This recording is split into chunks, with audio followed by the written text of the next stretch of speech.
आप सभी को जय मसीह की। आप सबका स्वागत करते हैं हमारे YouTube चैनल ख्रिस्टवानी चर्च में। आज की कहानी है हन्ना की कहानी। हन्ना कौन थी, हन्ना ने क्या किया और हन्ना से हमें क्या सीखने को मिलता है, आज इन 3 बातों को हम देखेंगे। तो आइए बढ़ते हैं कहानी में आगे। इससे पहले यदि आपने हमारे चैनल को सब्सक्राइब नहीं किया है तो सब्सक्राइब करें और बेल आइकन को दबाना ना भूलें। तो आइए बढ़ते हैं हम कहानी में आगे। हन्ना कौन थी? वह एलकाना की पत्नी और सामुएल की माँ थी। सामुएल इज़राइल देश का एक जाना माना भविष्यवक्ता बना। पहला सामुएल 1 अध्याय 1 वचन और 2 वचन और 4 से 7 वचन में इसका वर्णन हमें मिलेगा। अब प्रश्न उठता है कि हन्ना ने क्या किया, जिसके विषय हन्ना का वर्णन शमूएल की किताब में पाया जाता है। हन्ना की शादी के कई साल तक उसका कोई बच्चा नहीं हुआ। उसके पति एलकाना की एक और पत्नी थी जिसका नाम था पनिन्ना। पनिन्ना के कई बच्चे थे। वह हन्ना को ताने मारती थी। हन्ना बहुत दुखी रहती थी, इसलिए उसने परमेश्वर से मन की शांति के लिए प्रार्थना की।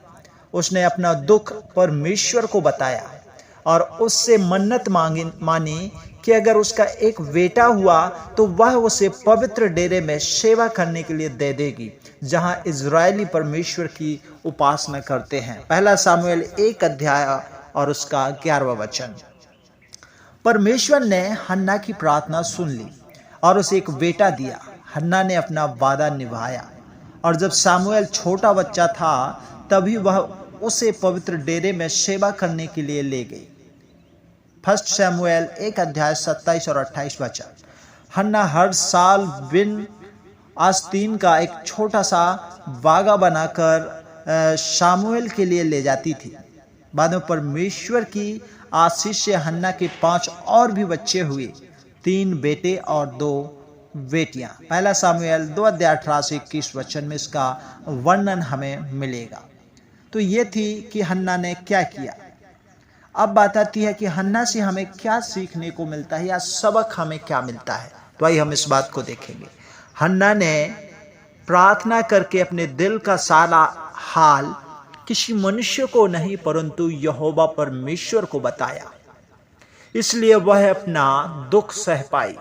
यदि मनुष्य को वह अपना दुख बताती तो शायद उस दुख से बाहर ना उबर पाती, लेकिन उसने अपना दुख, अपना हाल यहोवा परमेश्वर को बताया। बाद में उसने परमेश्वर को धन्यवाद देने के लिए प्रार्थना की।